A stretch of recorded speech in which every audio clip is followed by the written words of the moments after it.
Okay, we're back. I'm going to jump right in. I needed to take a break to, well, not take a break, but to focus on the painting for a few minutes. So I want to show you where I am and why I had to cut off the video. All right, as you can see, I have most of this area filled in now. I'm going to go even darker here, but I'm going to let that dry down first. I have a chance to work on this rock.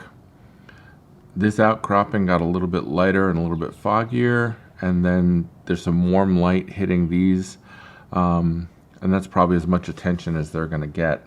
So where we're going to end up moving on to is working on these rocks a little bit. And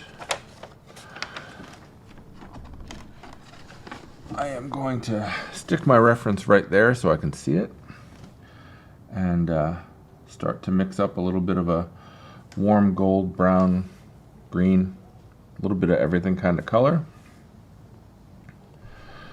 and we'll get right into it. Some orange over here, get some of that green over here, purple as a neutralizer for the green and for darkening. I've got some Payne's Gray. Throw a little bit of blue in here just so I've got something. All right.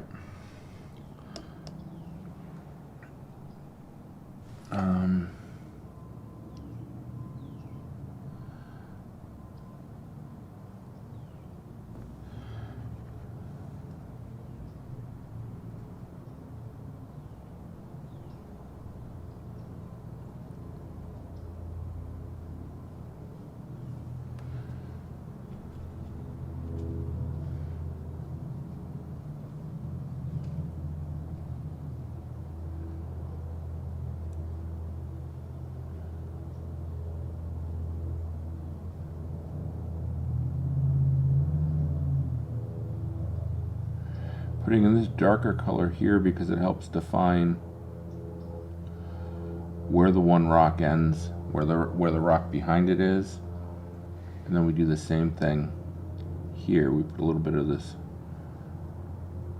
darker in to push that other one forward, so you can see that you have a stack of rocks going on. That's really what you're trying to show off.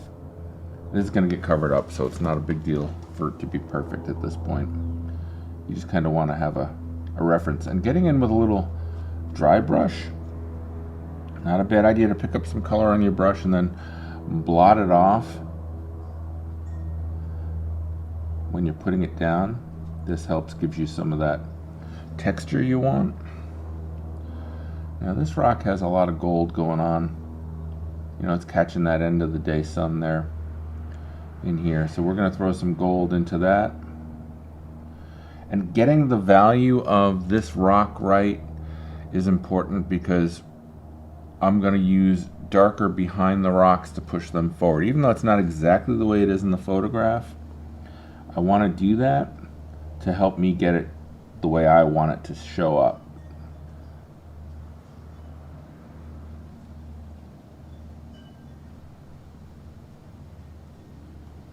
And rocks are a good place to do a mix of warm and cool, of hard edges and soft edges, just about everything you like to play with.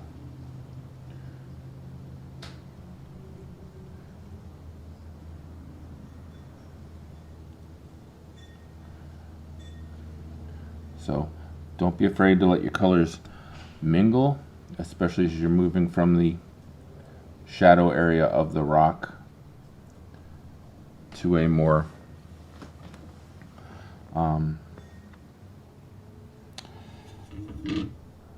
lighter area.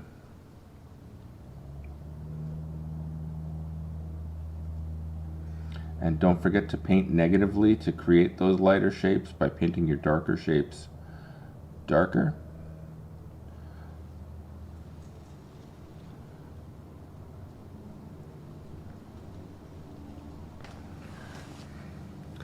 Now you can see that rock nicely.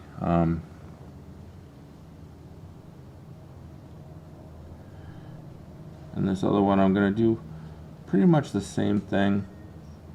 Come right up to the edge of that one. And I may actually end up having to lighten that up a little bit, which I can do by re-wetting and then getting a damp brush. And then when that's dry, we'll give some separation to them. This rock in the back needs a little bit of attention.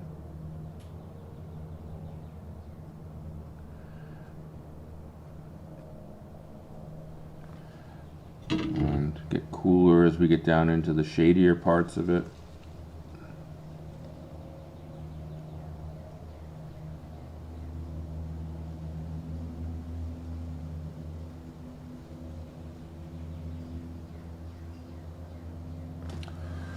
There we go.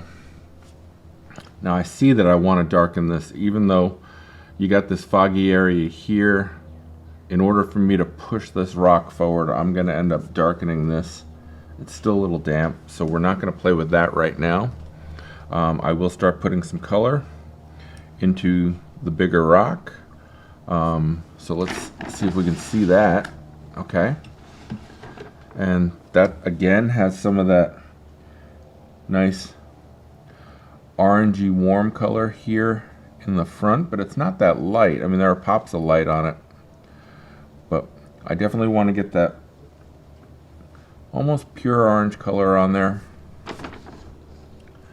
in a couple of spots up by the top, even along here. You can even leave a few open areas on the rock that don't have that are just showing the color that the base color that we painted underneath. And as we transition this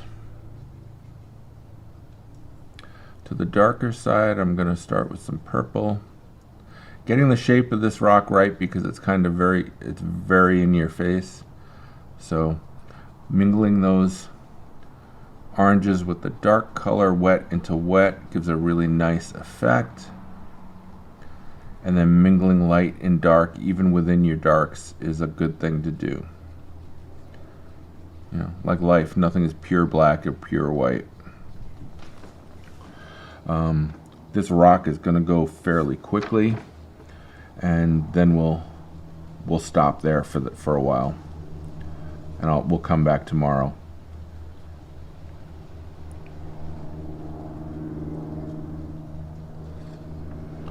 And there's some of this in here. It's okay. Let it get dry and scrapey. Actually, scrumbling a little bit where the brush is almost out of paint can be a great thing to do. Gives a real nice feel to it. And then pick up a little more paint. Getting a little bit cooler as you come down. That's probably a little bit too cool.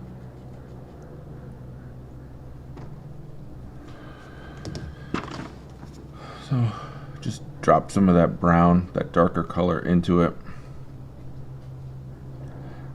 Think about the shape of the rock. Make sure you get that correct. That's important. Like I said, leaving a few areas where the rock has hard edges that you have not painted is good. It's got a really nice crisp feel to it at the moment. Getting darker as we come down, especially in this section here. So I'm just going to paint it in real quick. And it's got this thing that goes like this that I'm going to negatively paint around to keep that shape.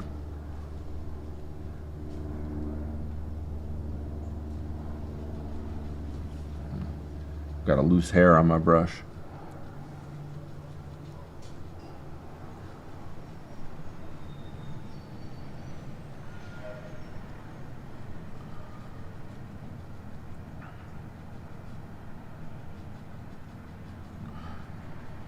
All right, I'm going to spend a few minutes on this rock, and then we'll come back tomorrow and work on finishing up the painting. Hope you're having fun.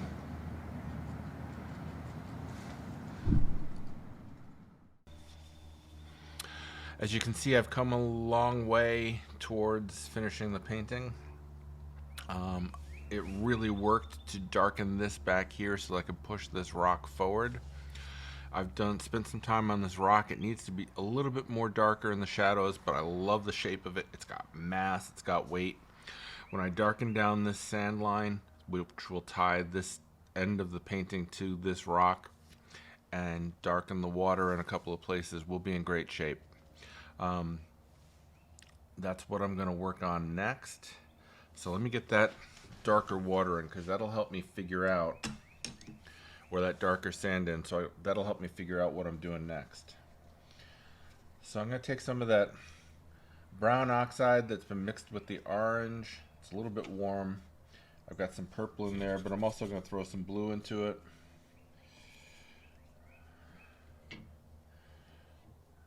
Alright, it's nice and juicy so I can get it to flow. And the idea here is to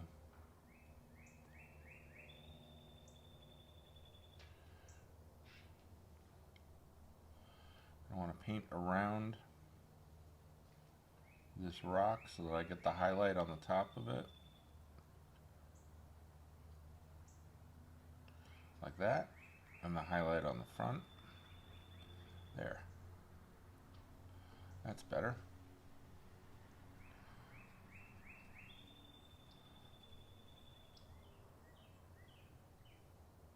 I'm glad I put that blue in at the top of the sand in the very beginning, because now it's just mixing in really nice. I do want to get a little bit of a shadow behind this rock so it feels anchored into the sand. I will darken down that highlight a little bit, but I want to get something warm on my brush. Now coming in with this wet and juicy color.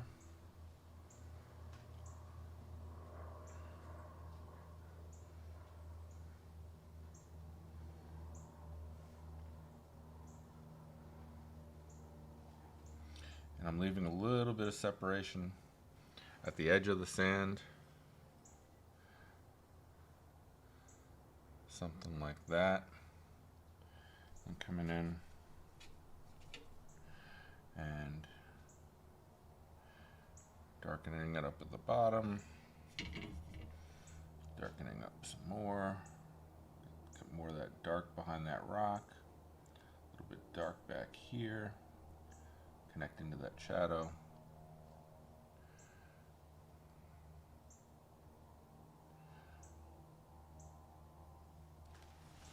There. I mean, isn't it amazing that little bit of dark just tied a lot of stuff together that was hanging out there a little bit? I think that that's pretty cool when that happens, especially when you see it develop right before your eyes.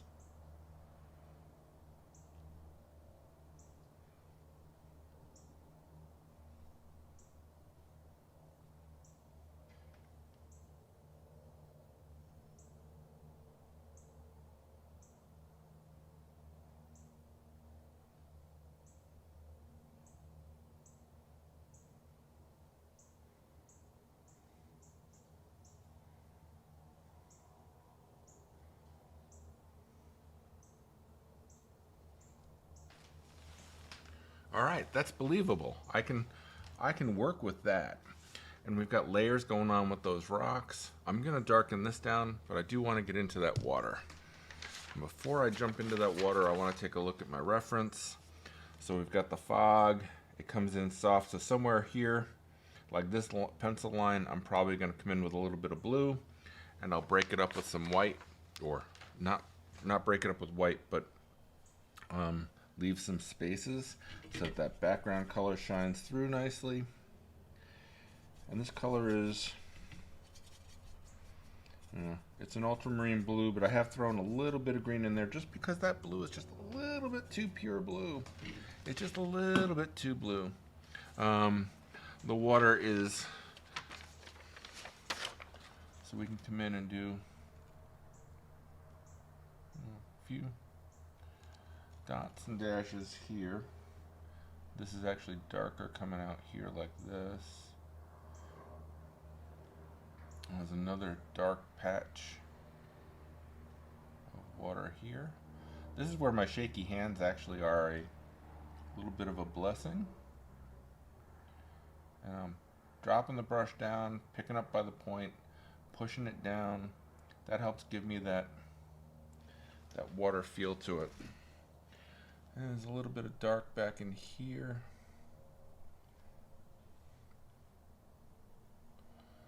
A little bit more here. Get this right up to the rock, and you have it come out the other side.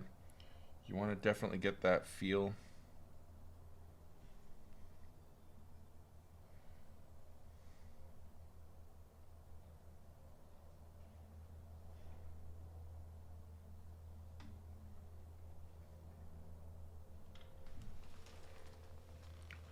Then come in with your brush, fresh water, damp, and just blot out a few areas so that it's not so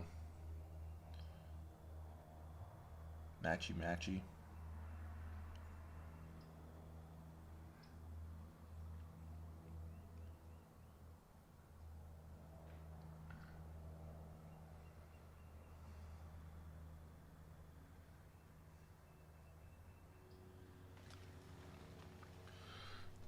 Same thing on this side, just pull some of that.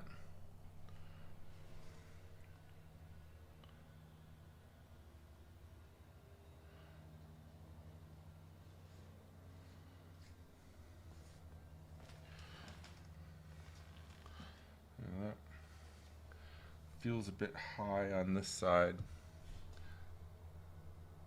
I'm going to come in some water and thin that out a little bit.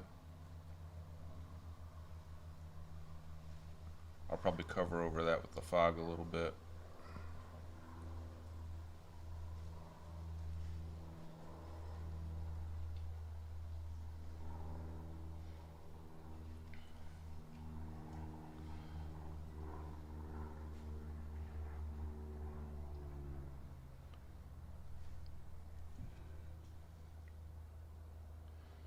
And I mean, that's pretty close. This is going to get fogged in a little bit, so it's not going to show as much. And there is a little bit more of an edge that comes right off of there. One that comes right off of here, like this. A little bit more color on there.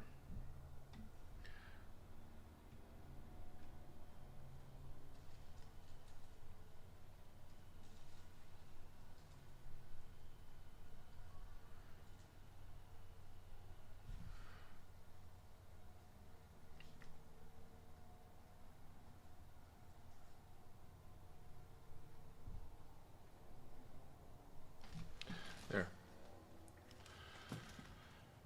That's pretty good.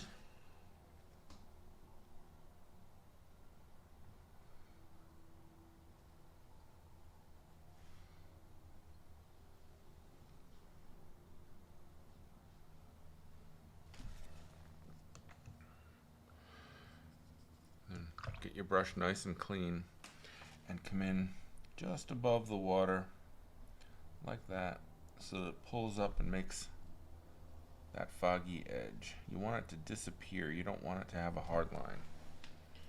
And I think we're in really good shape with this one. I like it a lot. I'm gonna go back now, mix up a color that's no one color at all. It's got all the colors in it. Picked up a little bit too much of the purple, so I'm gonna move that over. Get some green in it. I definitely want to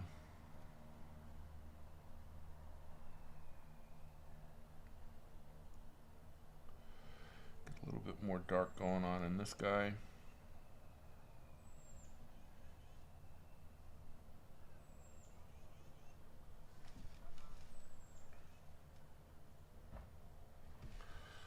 And the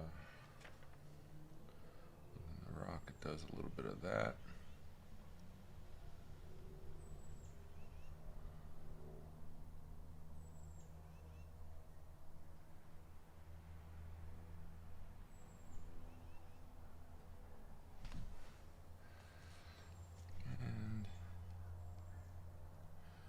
the back side is going to be the darkest bit, so if you make it darker, you kind of have to balance that out. Make sure you keep the shape of the rock. I almost lost it there. And connect this dark down to here. Don't make your shapes too obvious. Break them up a little bit.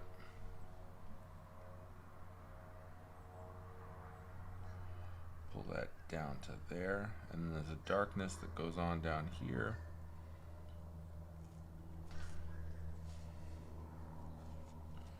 Now while that stuff is still wet or semi-wet in your brush, come in, you can give this rock some texture, lighten up some of those darks a little bit. I think we've got something really good going on here.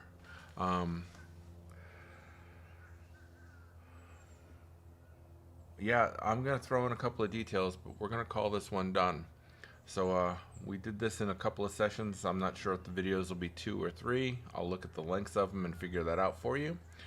And next week, we're going to work on a country scene with a barn. Start thinking about perspective in watercolor. Until then, see you next time.